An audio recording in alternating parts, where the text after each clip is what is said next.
se não tivéssemos um corpo técnico preparado, competente, não teríamos condições de produzir. Foram todos técnicos, auditores, que trabalham todos concursados. Eles me apresentaram os números, eu já tinha alertado o governo como presidente do que estava acontecendo em 2013, 2014. Aí coube a mim relatar em 2015. Portanto, eu vim acompanhando a situação de degradação da economia nacional. E essa vitória da transparência é decorrente de um corpo técnico extremamente profissional do TCU. Eu acho que vai repercutir em todo o Brasil, tanto para os tribunais de contas dos estados, para os tribunais de contas municipais em todo o país. Eu acho que é um divisor de águas, né? Ou seja, 15 anos, 16 anos da lei, é necessário que este momento seja tomado como um divisor e que, a partir de agora, a lei de responsabilidade fiscal seja aplicada nos estados, no município e na União. Então, acho que foi uma decisão muito importante nesse sentido. E também de despertar da sociedade brasileira, que temos leis e as instituições estão funcionando e estão fazendo cada uma a sua parte. O senhor acha que pode?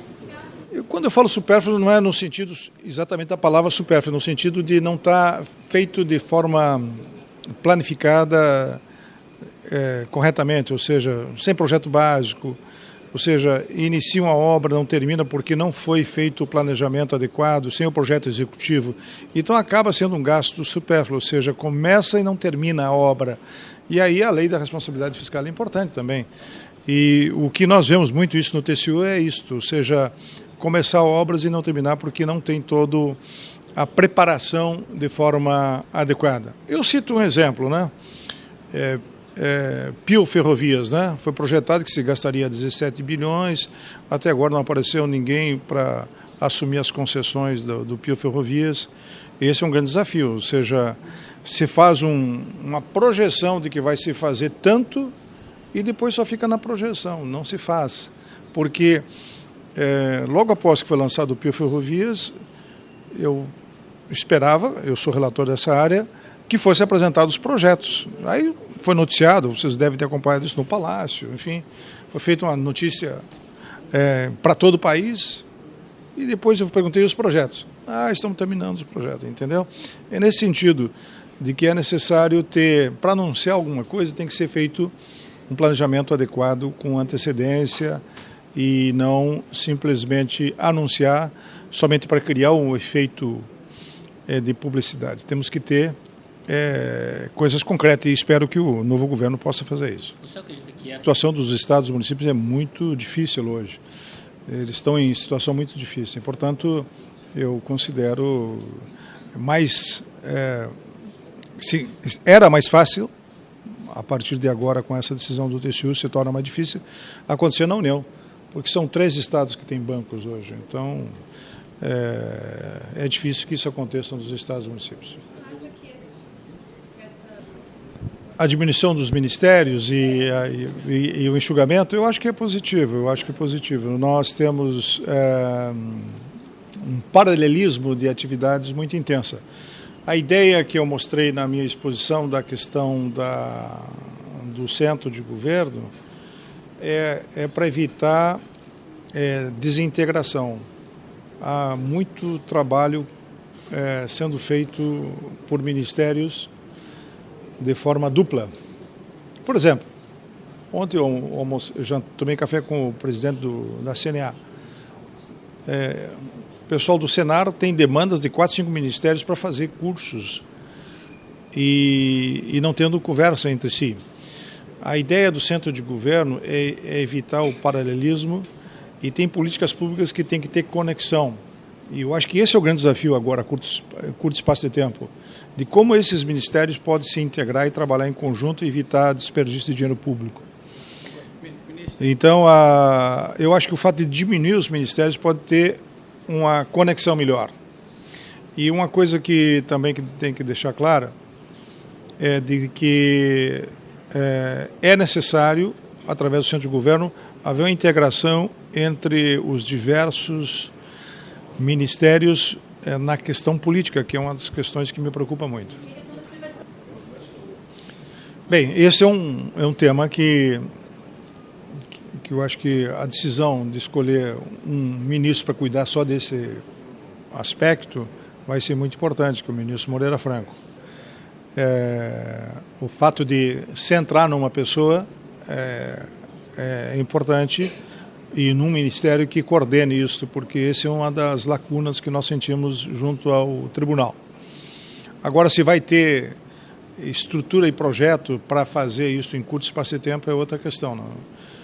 Então, eu acho que é importante que o governo se prepare para essa etapa agora, que é atrair mercado externo, investidores externos.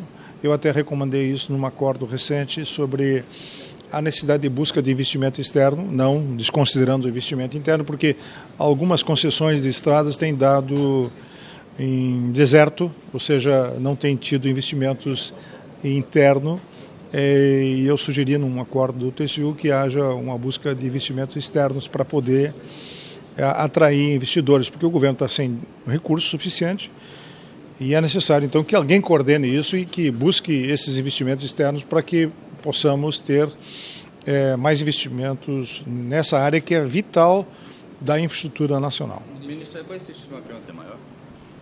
Eu acho que a sociedade tem que tomar conhecimento de tudo, no sentido, e eu sinto que o presidente Michel Temer vai fazer uma manifestação para a nação, não sei quando, enfim, e que tem que esclarecer onde estão esses recursos, e eu acho que tem que ser feito um levantamento de tudo isso para poder projetar, senão não tem como planificar quais são as prioridades. Eu acho que é importante que a sociedade tome conhecimento disso como um todo. Acho que as contas já foram, de certa forma, um avanço, né, nesse sentido.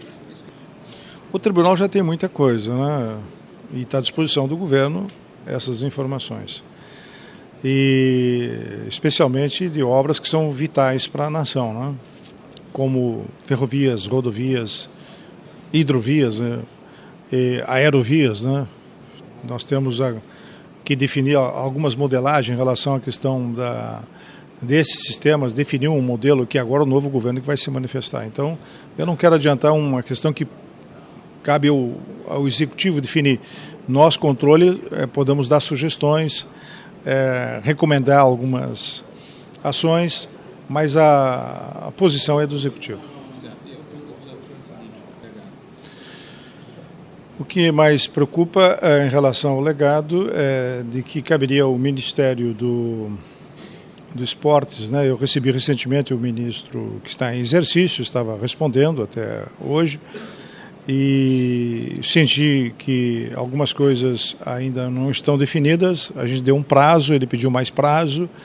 Eu espero que agora o novo ministro do Esportes possa estabelecer, porque temos que definir o que vai acontecer com toda essa estrutura que está sendo criada.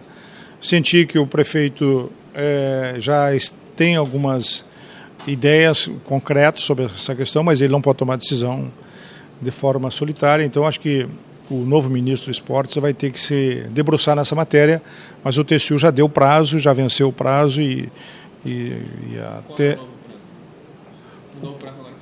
Agora, com certeza, vamos ter que dar um novo prazo para o novo ministro que está assumindo. Portanto, eu vou definir isso nos próximos dias como relator.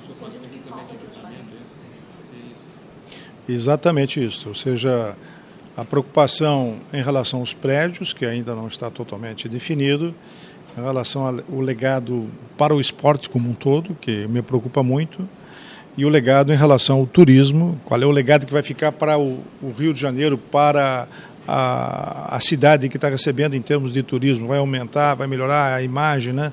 Então são vários aspectos. O legado em relação à segurança, porque o legado do esporte é importante, o legado da segurança é fundamental para o Rio de Janeiro. Então, se vamos ter somente uma segurança eventual, me preocupa muito. Se há uma integração, eu devo me reunir nos próximos dias, talvez na próxima semana, com o ministro da Justiça, porque me preocupa muito a questão da segurança, e eu já tive reunido aqui no Rio com o secretário de Segurança e com o governador Dornelles sobre esse tema, e na próxima semana deverei fazer uma reunião em Brasília com o Ministério da Justiça, porque agora definiu o ministro da Justiça, ou está para ser definido, né? Então, a partir de agora, a gente pode ter uma coisa mais concreta, né? O senhor falou que então Eu acho que são as duas coisas, tanto em relação ao que acontece agora, né, como o que vai acontecer em relação ao futuro. Eu fiz uma longa reunião com o Comitê Olímpico sobre essa questão, fiz uma exposição sobre a questão do legado do esporte como um todo, se tinha uma boa governança, cobramos a boa governança das confederações. Eu sinto que há uma fragilidade nas confederações em termos de governança. E o que nós queremos é que esses Jogos Olímpicos seja a base de uma mudança também no comportamento, de uma profissionalização maior. Eu apresentei os números, vocês viram que os números são muito claros da dependência de recursos da União para patrocinar, especialmente as estatais, os atletas nossos do país. Tem que haver um crescimento maior do setor privado e tem que haver uma transparência maior também dos recursos públicos que estão sendo aplicados nessa área de atletas de alta performance. Então, são preocupações como essa que eu expus aqui na minha palestra.